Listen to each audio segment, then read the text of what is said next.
Hi everyone, and welcome to Southbridge Community Television. I'm Max Gullickson, your host, coming to you from our beautiful studio right here at 41 Elm Street in Honesttown, Massachusetts.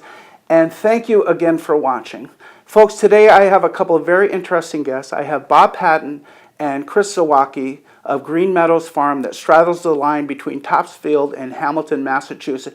Gentlemen, thanks a lot for coming on the show. Our pleasure. Thanks. It's our pleasure, Max. Well, you can see they're interesting already, but what makes them really interesting is that they're proposing a business plan here in our town, a medical marijuana dispensary that they are exploring the possibility of opening here. And that's something that's a little controversial, a little bit new. It's kind of trendy right now. And they have graciously agreed to come up and talk to us a little bit about what they plan to do. Thank you for that. Of course. Before we get started on that, though, now you and your family, you've been in the farming business there on Topsfield, Hamilton for some time now. You have a little farm there that you've been selling. Yes. Can you tell me a little bit about that? Sure. Well, when my father retired as an Army Major General in 1980, he retired to the family estate at that time. I guess you'd call it a horse farm. But he wasn't the type to just put his feet up on the porch. And he was an active guy. And he said, you know what, I'm going to start a farm. Yeah. So he went out there, and at first he put in fields and blueberries and strawberries. You pick them or pick your own. Families would come by with their kids with their buckets. Oh, sure, I've seen those. Yeah. And then a few years later, he was really the first in the area to spearhead this move to organic certification. And so we took about 22 acres that we have up there that are in cultivation. And he got official organic certification and started a farm stand on the road, the country road that we're on. And lo and behold, Green Meadows Farm was born, a true organic farm that served the area in Essex County. You grow your own, and you set up a little roadside stand, and you sold it all. Yep. That's so interesting. It is the country, isn't it? I'm not familiar with Topsfield. That's pretty much country, It's right? pretty rural, yeah. Yeah. Where are you at? In the upper part of the state and sort of toward the east? Yes, exactly. We're maybe 25 minutes south of the New Hampshire line, sort of just inland from sort of Ipswich and Manchester, Gloucester, Beverly. Okay. And about 35 minutes from Boston. So your family, they've been a while, and they've been growing all this wonderful produce, and they've had a great life selling it there in the farm stand. And one day it occurred to somebody that with the advent of the changes we're seeing in society, that maybe this is something you'd want to do, which is to cultivate medical marijuana at your farm stand farm. And what led to that? Well, Chris can be my witness. So when the idea was brought to me by my younger sister, who had worked with veterans. She lives in Germany with her husband, who's a doctor, and also my younger brother, who works also with veterans in the Patent Veterans organization that he runs. They said, while we're in this position with having this farm, which is an active organic produce farm, my mother, who had been running it, she's now 87. She was losing a little bit of an ability to kind of manage it day to day, and we wanted to continue in the farming, but it became a transition point to say, well, let's stay with the farming. Let's perhaps, instead of running it ourselves, maybe we'll lease to local farmers who are looking for land, and they'll continue in the organic traditions and the traditional crops. But said my sister and brother, how about this unusual new crop that we're hearing anecdotally among veterans is really helpful to some of their ailments, whether it's pain management or PTSD symptoms. And at first, I was the old guy in the room. I said, no, I just can't see our family doing that. And Chris was there, and he could be my witness, but we listened, and we said, well, let's investigate a little. And he was one of the ones that spearheaded the family's investigation into it as a business and as medicine. And as a group, we came around to this new idea of taking just a couple of acres and putting them into a greenhouse, as well as continuing to grow the crops that we've always grown. How many acres do you have there at your farm? How many acres, Chris? Over 200 acres. 200 acres. Yeah. You're not going to do 200. You're not intending to do 200 acres of marijuana. Not even close. You're going to keep the squash and tomatoes and so forth, and blueberries and strawberries. Indeed. We're talking about putting in an approximately 50,000 square foot, what they call four-season hybrid greenhouse, which is glass-topped, which is an interesting element. I think we're going to talk about. We'll talk about that in a little bit, too. And within that greenhouse, we'll be able to cultivate under sunlight, but still in an enclosed structure. How many acres is that? That's about, an acre is a little over 40,000 square feet, so it's just a hair under an acre-sized building. Okay, it's not all that big. Well, if you stand next to an acre-sized building, it's pretty darn big. But just interesting, how many marijuana plants can you get in the... So we expect the output to be about 8,000 pounds of flower per year, and about 500,000 grams of oil out of the extraction facility per year. How many crops per year? There'll be 5 harvests. So Five harvests during a year. That's optimal. So Okay. we're not up and running yet. So Wow, it's growing fast. yeah. So we're optimally run. That's the turn that we should get. So our goal is to do 5 crops a year, 5 harvests a year. Okay, well, it seems like you guys are more farmers to me. Yeah. But now you're talking about, in Southbridge here, a medical marijuana dispensary, and I'm careful with my terms because there's all these other things. There was their vote for recreational, we had a local moratorium on recreational, and the rules are kind of confusing from the state. But your medical marijuana dispensary, now you've gone from a farmer to a retailer. Why did you do that? It seems like you're more interested in cultivating. Well, I think, first of all, I want to thank you for your carefulness with the nomenclatures and with the definitions, because we are indeed a medical provider. Our cultivation facility, our greenhouse, in Hamilton, is dedicated to being a wholesale producer of marijuana plants and extracted oil for medical patients. Are you only. zoned that way? Yes. In Hamilton? Yeah, we are In indeed. Topsfield? We are indeed. Is there a And- different zoning for if you were to, say, become recreational? Well, Hamilton has a rec ban, a ban on adult use Okay. marijuana facilities Okay. of any kind, so Right. that wouldn't have been possible in that town. And also for our family, it was a more comfortable conversation to Yeah. get into the medical side, Yeah. which we The truly... genesis for you was the veterans. You can talk about Indeed. PTSD and things like that. Exactly. Your motivation was never to... We don't, as a family, we don't have a rich background in cannabis or Right, marijuana. right, I mean, we right. just don't. So Right. it really was, the Blueberries. genesis really comes through those stories, Yeah, yeah. and the positive effects and benefits that Yeah. Mm-hmm. we were told over and over again. And we said, hey, this is something that is It's a positively crop, right? impacting and affecting people's lives. It looks so a let's, lot like a tomato. And then to circle back to your question about Southbridge, Yeah. indeed, we are simply proposing to be a medical dispensary, a medical, essentially CVS store that dispenses medical marijuana One products. store in town. One store in the location on Main, on the corners of Main and Canal and Pleasant and Yeah, Mill okay. Streets. Yeah. And that will be our medical dispensary, our version of CVS. But in effect. to be transparent about it, it wasn't necessarily born out of that the idea originally to dispense and to go direct to the consumer. We Yeah. were going to be a wholesaler, cultivator. gonna grow just only. as we've been. Yeah. The state law requires on the medical side that you go seed to sale, all the way from growth all the So way in order to for dispensary. you, what you just said, Chris, interesting. In order for you to grow marijuana, you have to have a place to sell it. Precisely. Exactly. Yes. Wow. And that was so a bit of a curveball. It was a Yeah. curveball. and So you we didn't know that going in. You were that was news No, to you, I sort don't- of yeah. a learning thing. Very, very much so. And to be frank, it was there was a little bit of anxiety on our part because we Yeah. didn't want to. We haven't run a retail location other than the Right. farm stand. Other than your farm and stand. and certainly selling marijuana products is Yeah. was foreign to our family years ago. And Yeah. obviously, though, through our education research, we're very comfortable with it now. We understand the practical Yeah, applications. I mean, it's a whole new world. There's a whole lot of buzz around that. Not I mean to use a Yeah. pun, but I mean Schedule I drug. The feds are still frowning on it, as we all Yes. know. Fortunately, we know. Massachusetts has made its decision, the Right. electorate, but nationally, while not in every state, I mean, the medical legitimacy, I think, is really the trend is so strong to recognizing that at the very least it merits research, Right. and naturally we Yeah. support that 100% Sure. of all the possibilities, whether it be a marijuana which just has the cannabinoids in it, the CBDs, has no psychoactive effect, but has great anti-inflammatory and healing effect. Yeah.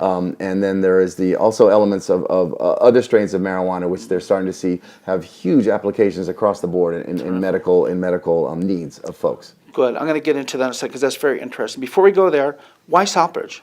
Why did you pick Southbridge to open a medical marijuana dispensary? You had the whole state to choose Yeah, from. Right? well- You weren't And- leaving and- state though. It was going to be in Massachusetts. It has to be contained. Okay. So why did you choose Southbridge? Well, I think it began with a property search in general, saying we knew we had to have, by state law, a directly affiliated place to dispense our medical product. From the stuff you're growing. Right. And Right. so we started looking, first of all, at towns that would welcome it, Yeah. or maybe were considering welcoming it, Yeah. as Southbridge was. They hadn't yet formed their bylaw. Right.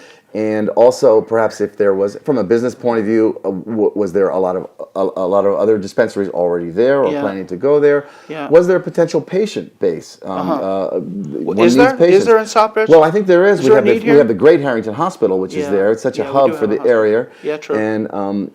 And while we're obviously in a different side of medical providing, it struck us as a nice parallel too. Sure. And then Southbridge, we liked the proximity to the highways. Uh-huh. We liked very much it sort of was a secondary thing once we sort of put our finger on Southbridge as a possibility.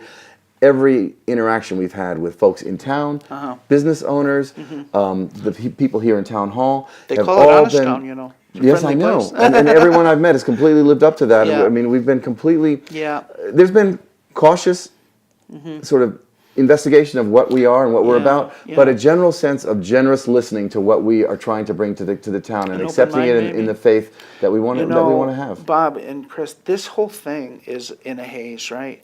It seems like the state and everyone is moving and trying and sort of figuring it out as they go along. There's a lot. The law they laid out is kind of, I don't know.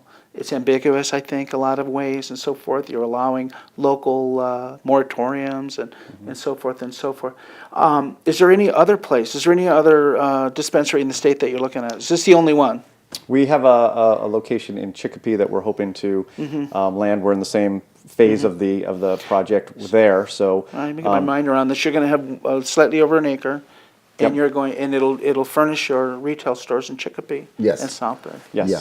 And How big is the store in Southbridge? it'll be. We think it's going to be certainly no more than 3,000 square feet, and we're leaning more toward about 2,500 square foot. Not huge. No, a small. As I say, it's a small sort of retail pharmacy. You're in the parking lot there, Canal Street and at Pleasant Street behind the restaurant next on to Main Fins and Street. Tails there. Yeah.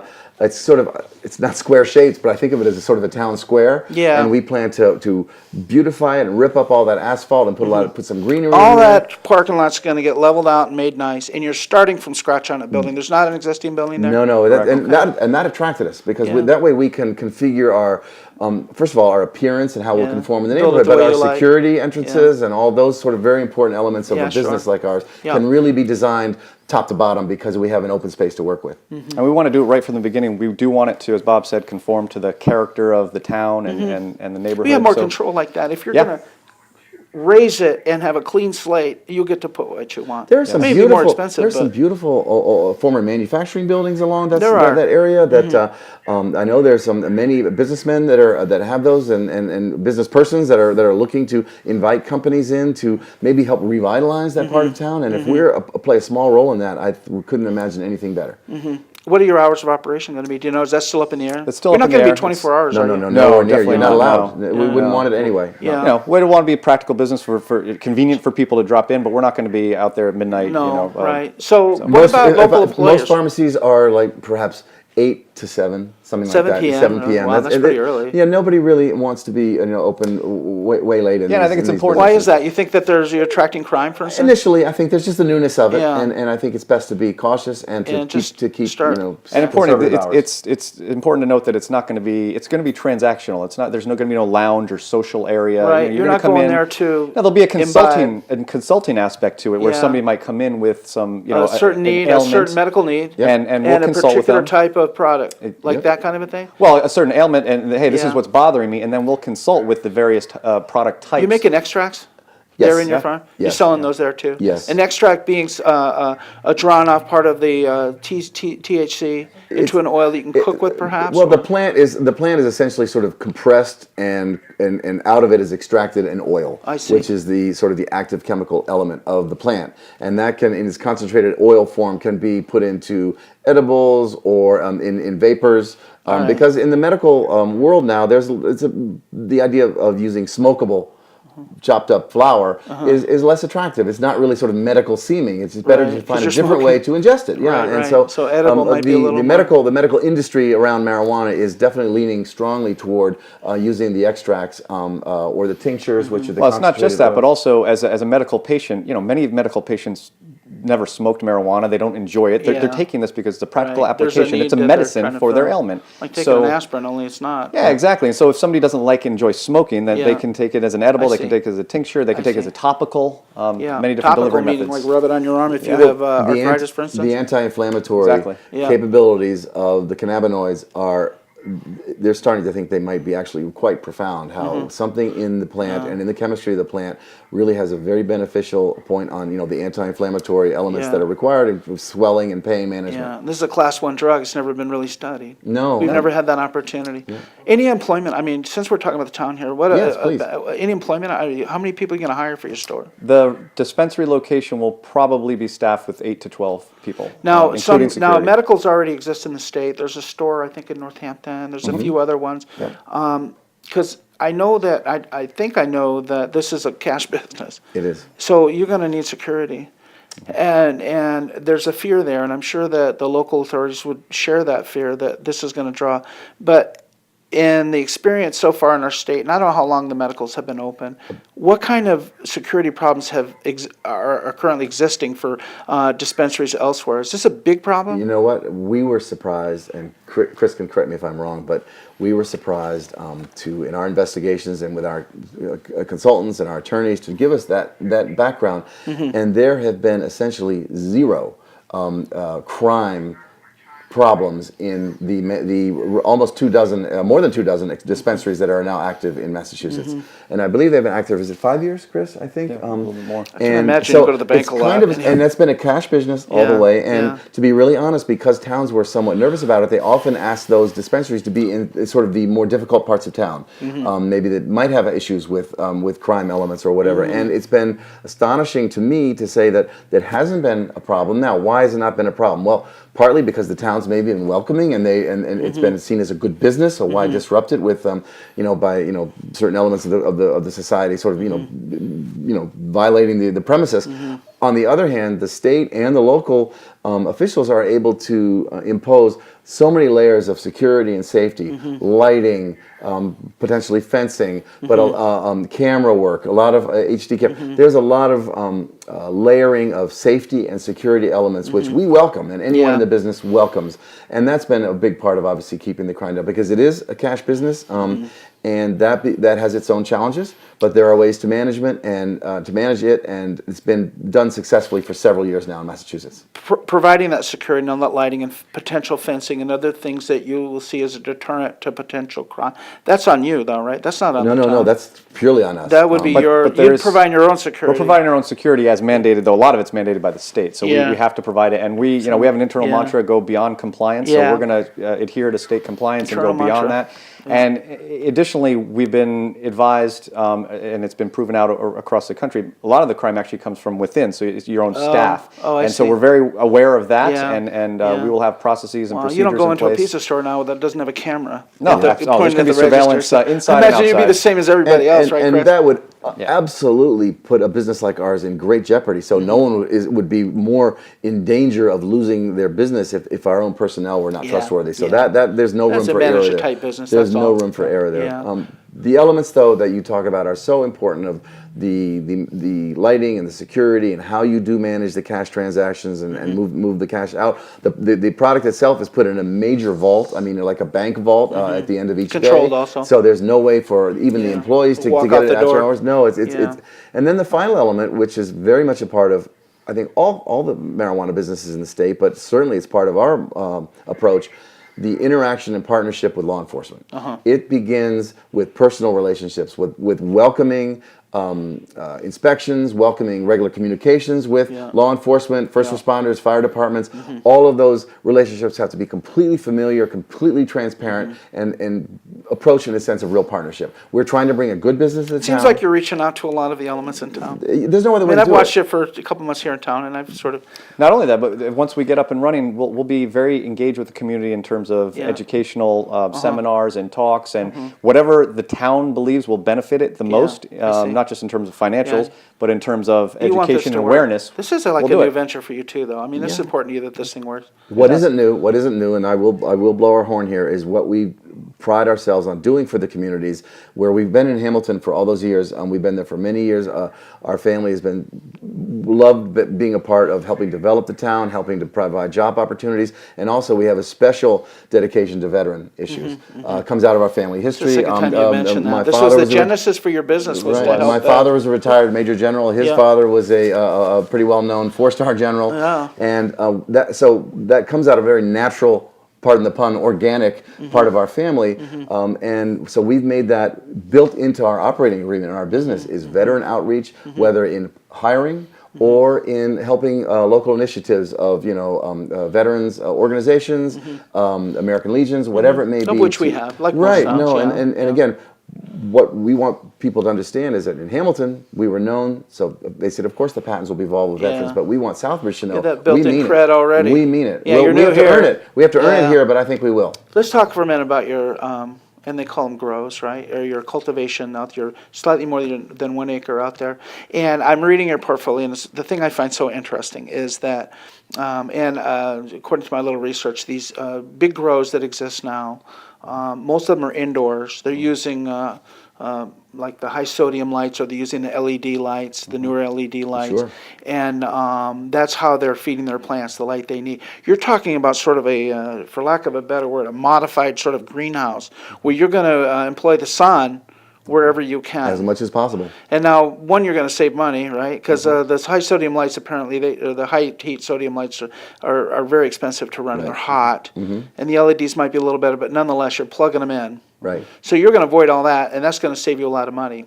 The other thing you talked about was the full spectrum light. Indeed. And how that you may then, so your because really this is all new to you too.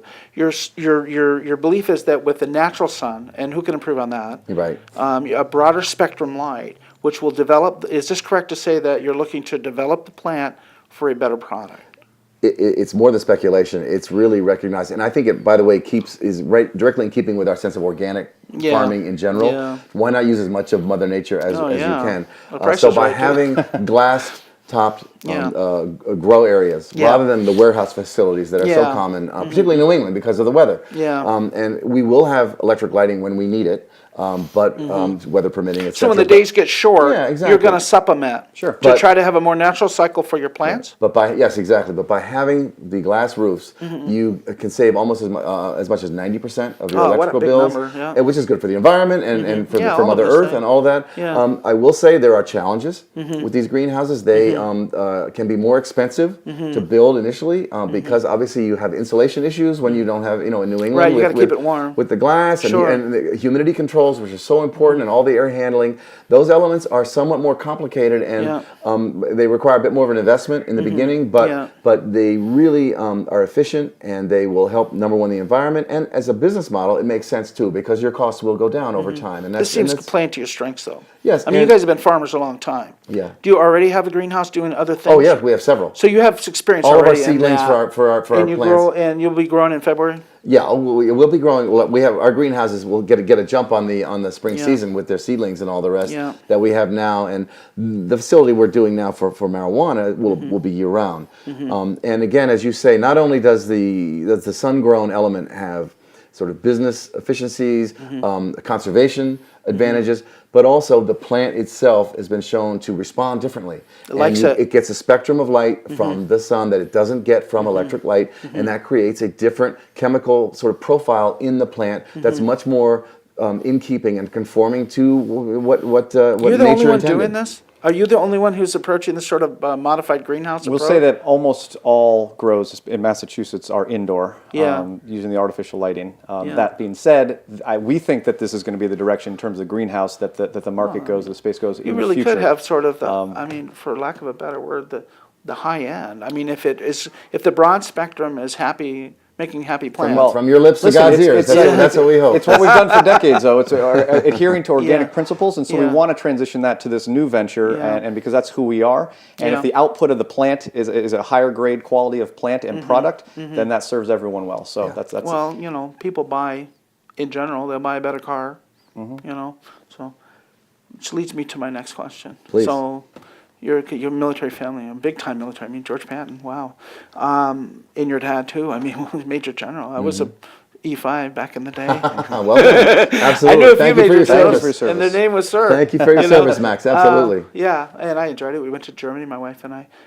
But the point of me saying all that is that, I mean, back in the day, the Army the Army frowned on marijuana. I mean, I remember taking drug tests, and I don't want to call it irony, but a little bit ironic. I mean, you explained a little bit with your interest in the medical aspect of it, but there's a lot of trepidation. People have a lot of fear about this. These are long-held beliefs that people have. So what do you say to those people in Southbridge that are looking at this and they're saying, yeah, but it's marijuana, and it's, what kind of medical things and what kind of reasons can you give for people to change their mind? Can I tell you, Max, I had my own apprehensions about that in dealing with the veteran community, the military community, sort of what would be there, for lack of a better word, their politics about this. Are they feeling and I have to tell you, I think Chris will agree with me, the veterans that we've met, and I mean veterans from earlier generations too, older guys like from Vietnam the Korean guys era, like Vietnam era, yeah. heard about what we're doing. A gentleman that I might have thought would say marijuana, even medical marijuana, that's not what we're about. Yeah. They are so open to the idea that this could maybe help with long-term pain management, and we've got to get away from this opioid abuse that's killing so many of our American, friends. Yeah.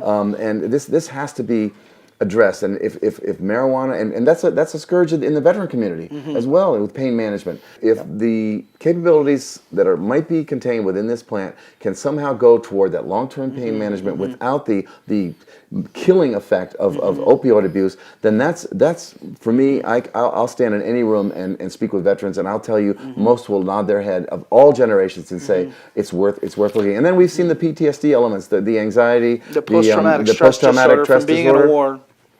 Depression, just an ability to function through the day. Medical marijuana Chris can has met address as many all as of I that? have, and it really appears to be more than appears. We're so comfortable now speaking with veterans, and not all agree, but I'm just very heartened at how seriously and generously they look at this product as maybe being a real avenue. It's been in the shadows a long time. It has been, and I up until 2 years ago, I didn't really understand the plant and the power of it. Yeah. I have been blown away by the practical application and the It positive seems like every benefits of the day plant. there's some other thing. Max, I encourage everyone to research and educate themselves.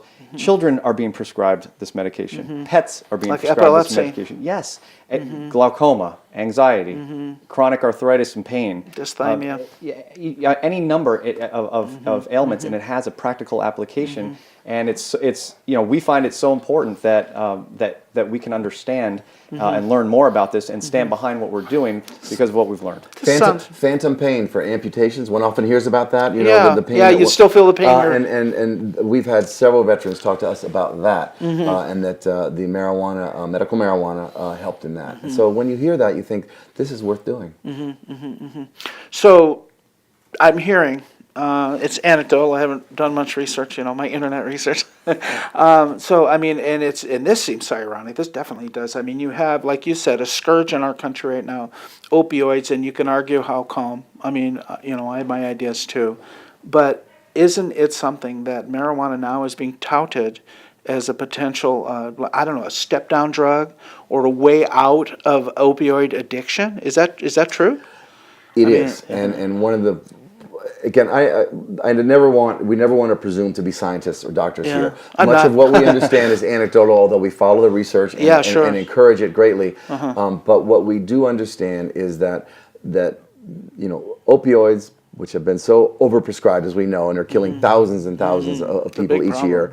An overdose of opioids will kill you. It will cause your heart to shut down, and it will cause a body to stop breathing. Marijuana won't do that. Now, I'm not saying that marijuana isn't in the wrong hands and in the hands of young, underage people is absolutely to be stopped, and that's a terrible thing. But in the medical marijuana space, with the proper regulations and the proper patient oversight, it clearly has benefits that have been shown and are certainly worth more research. Okay. Now, one thing we haven't touched on. Our beautiful town of Southbridge here. I lived here 30 years. My wife and I raised our kids here. The town of Southbridge, like a lot of towns, we're looking for business to come in. This is a little bit different than most of them that are coming in. What is the benefit to the town? For instance, can you tell me what a community host agreement is? Like, if we were to allow this, what would the town benefit? So the host community agreement is a set of provisions that our company would adhere to along with the town. So it's negotiated between the town and our company, and it defines hours of operation and first responders and community engagement and the financial and economic things aspect you're of it, of obligated course. to do. Yes. So we're mandated by the state for a number of areas. But we're also required to adhere to that agreement with the town. Does it include financial incentives for the town? Indeed, it does. It does, and there's revenues for the town that come off of our top line revenue, and so that's something that we have yet to negotiate with the town, but we are in the midst of doing that.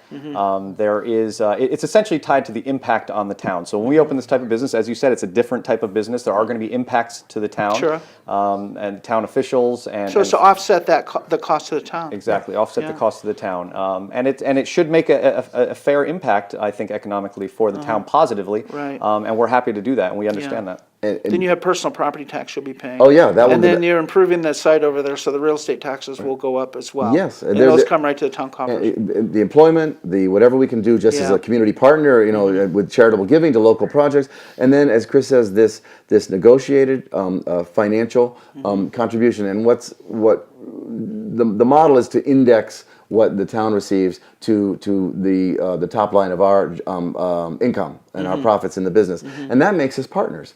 As we achieve a patient base and begin to grow and to prove to be a good, successful business in town, the town rises with us, and our contributions to the town go up with our. So it'll be a with our growth. percentage, basically. It's a percentage. Okay, so if you get successful, the town does too. The town grows, Absolutely. and that makes it the partnership. There's no other way to approach it. It's the best way, and then you layer into that, as I say, these other ancillary benefits of the different property taxes now, and employment benefits, and whatever we can do as a good community partner, Right. as a new town Which you business. seem willing to do, which you seem like you want to do that. Well, we've done it Especially in as Hamilton. it comes to veterans and military type thing. As I say, as we talked about a moment ago, we've done it in Hamilton for decades, where we're known. We've had our farm for years and years and years. When we come to Southbridge, we want to introduce that. And as Yeah. you say, do we have the cred yet? Maybe not, but we're going to prove that Oh, we you deserve do, it. Yeah. Yeah. Yeah, well, that's terrific. I mean, I really appreciate you coming to talk to me. I think we've covered a lot of it. It's a controversial thing, I know, and for a lot of people that are, they are or they're not going to accept it. You have to, I think you have to convince the town, and then you have a plan in place. I've seen the plan. It's a legit plan. It's well thought out. Is there anything else you'd like to add before we close out? We pretty much cover all of other it? than to say that we welcome the people's positions that may not be totally on board or bought Yeah. into Yeah. the You positive seem impacts. stand up guys. You're here talking to me right now in front of the It's- whole incredible town. It's not an industry that you get into. Yeah. You can't hesitate. You can't be faint of heart. You understand Yeah. that there's This is opposing more than viewpoints, and blueberry that's okay. sales, right? Oh, We my word. absolutely respect other points of view and never Yeah. get into these point by point Yeah. sort of arguments. It's respect for the other side and saying, Yeah. do you know what? Your concerns are entirely legitimate. It's up to a business like ours to meet those concerns, to allay them, and to prove that we can, mitigate them to the point where the benefits that we really believe that we You're will selling bring, the benefit here. Yeah, and, Yeah, it's helping you, but we it don't can help the minimize town that. too. We don't minimize the responsibility. That's the key thing. I Listen, want to leave. the product. Here's the point: the product changes people's lives. I mean, there's innumerable Yeah. accounts of that. If you've got certain problems, it can help you. is Absolutely, what and that's you're growing saying. all over the country and all over the Yeah. world. We are in different times. I Yes. mean, I've been around. I was in California, and it's astonishing how fast things are moving. I mean, That's true. The other countries, Canada's going to be legal soon, and Mass is one of many states. And but you picked your niche, and it's medical, and you've chosen Southbridge, and you're gonna. It seems as though you're marching toward that goal. Well, our watchword, as Chris mentioned, was beyond compliance, but also we're Green Meadows Farm, and we value three things above all: integrity, quality, and responsibility. They're all important, but when you come to a new town, what we really want to talk about is responsibility. We recognize that this is new, this is has its challenges, will have its requirements upon us to conform to. It's a responsibility that we absolutely intend to live up to. It seems like you have half of it, and you're already farmers. Yeah, You're already skilled at that. We know how to grow things in the Yeah. ground. And so. you're fully you're vested in selling in a dispensary setting here in Southbridge products that you believe are going to help people. I Absolutely. utterly. All right, terrific. Thanks for coming on. Thank you. Yeah. Appreciate it. Chris, good to Max, see you. thank you Thanks very again much. for Appreciate coming it. on. Folks, thanks everyone in Southbridge for watching this most interesting show with my guests Bob Patton and Chris Sawaki of Green Meadows Farm that straddles Topsfield and Hamilton, and their plans to bring a dispensary here in Southbridge. And I appreciate the fact that they come on and they cleared it out. This is a thing that people have opinions about, long-standing opinions, and I'm hoping that our show today can help to answer some of the questions that you may have. Thanks again for watching, and we will see you again right here on Southbridge Community Television. Thank you, fellas. All right. Appreciate it. Nice job. Nice job. Good job. You made it guys. easy. Appreciate it. Yeah, I try.